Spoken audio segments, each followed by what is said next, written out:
আসসালামু আলাইকুম। আশা করি আপনারা সবাই ভালো আছেন। আজকের এই ভিডিওতে শিখব কিভাবে আপনি বিকাশ, নগদ, রকেট এই পেমেন্ট গেটওয়ে গুলা এড করবেন। এগুলা লাইভ পেমেন্ট গেটওয়ে না, ম্যানুয়াল পেমেন্ট গেটওয়ে। তারপর অনেকে চাচ্ছেন যে এরকম পেমেন্ট গেটওয়ে বিকাশ, নগদ, রকেট কিভাবে এড করবেন।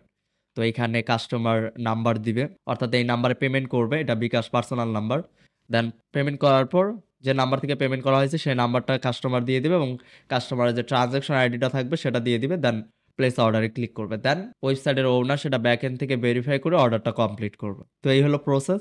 তো কিভাবে বিকাশ, নগদ, রকেট অ্যাড করবেন আজকের ভিডিওতে এটাই শিখবো। আশা করি ভিডিওটি আপনাদের উপকার আসবে। তো আমি লক্ষ্য করতেছি অনেকে আমার ভিডিওগুলো দেখতেছেন বাট ইউটিউব চ্যানেলটি সাবস্ক্রাইব করতেছেন না। তো আপনাদের কাছে অনুরোধ করবো ইউটিউব চ্যানেলটি সাবস্ক্রাইব করার জন্য। এতে করে আমরা উৎসাহ পাবো নতুন নতুন ভিডিও বানানোর জন্য। তো এটা করার জন্য আমাদের একটা প্লাগইন ইনস্টল করা লাগবে। তো আমরা এই ওয়েবসাইটে অ্যাড করবো। এখানে দেখেন আপাতত কোনো পেমেন্ট গেটওয়ে নাই। এখানে কোনো পেমেন্ট গেটওয়ে নাই। তো এইখানে আমরা পেমেন্ট গেটওয়ে অ্যাড করব। অ্যাড করার জন্য আমরা প্লাগইন সেকশন থেকে অ্যাড নিউ প্লাগইনে ক্লিক করব। অ্যাড নিউ প্লাগইনে ক্লিক করার পর যদি আপনি এখানে জাস্ট লিখে সার্চ করেন বিকাশ, তাহলে কিন্তু বিকাশের একটা এখানে প্লাগইন দেখতে পারবেন। একটা না সরি অনেকগুলো প্লাগইনই দেখতে পারবেন। তবে আমার কাছে সবচাইতে এটা ভালো লাগে সফটটেক আইডি বিকাশ, এটা লোগো সহ শো করে। এছাড়াও আপনারা চাইলে এটাও ইউজ করতে পারেন। এখানে পিওনিয়ারও অ্যাড করার অপশন আছে। তো এই দুইটা প্লাগইনই কিন্তু বাংলাদেশি ডেভেলপাররা তৈরি করছে। এটা শাকিল আহমেদ এবং এটা তরিকুল মৌলা সুজন। তো এটার অনেক আপডেট, এটা লাস্ট আপডেট প্রায় 6 দিন আগে হয়েছে। চাইলে আপনারা এটা ইউজ করতে পারেন। বাট এটাতে যেটা আমি প্রবলেম ফেস মনে করি যে সেখানে লোগো শো করে না, বিকাশ নগদের লোগো শো করে না, বাট এটাতে শো করে। এরপর আরো একটা আছে বাংলাদেশি পেমেন্ট গেটওয়ে, এটা অনেক ভালো কাজ করে, এটা আপনারা ইউজ করতে পারেন। তো আমি আপাতত আপনাদেরকে এটা দিয়ে দেখাবো সফটটেক আইডি বিকাশ রকেট নগদ। তো এটা ইনস্টলে ক্লিক করব, এরপর অ্যাক্টিভেটে ক্লিক করব। এরপর আপনাকে যাইতে হবে ই-কমার্স থেকে সেটিং থেকে অবশ্যই কারেন্সি এখানে বিডিটি দিয়ে দিবেন। দেওয়ার পর সেপসে ক্লিক করবেন, তাহলে বাংলা টাকায় শো করবে, না হলে ডলার শো করবে। এইখান থেকে যাবেন পেমেন্ট অপশনে। এরপর এখানে বিকাশ নগদ রকেট প্লাগইন যখন ইনস্টল অ্যান্ড অ্যাক্টিভেট করবেন তখন অটোমেটিক এই ৩টা প্লাগইন অ্যাক্টিভ হবে। সরি ৩টা পেমেন্ট মেথড অ্যাক্টিভ হবে। তো অ্যাক্টিভ হওয়ার পরে আপনি চাইলে রিফ্রেশ করে দেখতে পারেন। রিফ্রেশ করে দেখলেই দেখবেন যে পেমেন্ট গেটওয়েগুলো চলে আসছে। এখানে যে বিকাশ, নগদ, রকেট চলে আসছে। তো এখানে আমরা নাম্বার অ্যাড করব কিভাবে? অলরেডি আমার নাম্বার অ্যাড করা আছে। তো ম্যানেজে ক্লিক করার পর এখানে আপনি টাইটেল দিয়ে দিবেন, এখানে আপনি ডেসক্রিপশন দিয়ে দিবেন। এরপর অর্ডার স্ট্যাটাস আপনি কি রাখতে চাচ্ছেন? তো হোল্ড রাইখা দিতে পারেন বা প্রসেসিং এ দিতে পারেন। এরপর আপনার বিকাশ নাম্বারটা দিয়ে দিবেন। দেন বিকাশ নাম্বারটা এজেন্ট নাকি পার্সোনাল সেটা দিয়ে দিবেন। দেন আপনি যদি বিকাশে চার্জ অ্যাড করতে চান তো এটা টিক মার্ক করে দিবেন।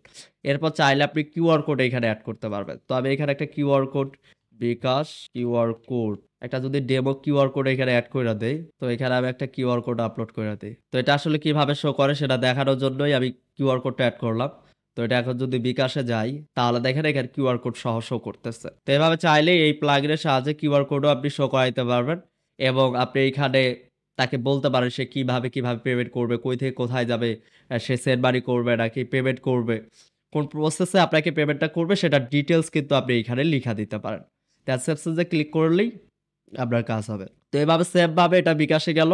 এভাবে আপনি রকেটেও সেম ভাবে অ্যাড করবেন, নাম্বার এভরিথিং দিয়ে দিবেন।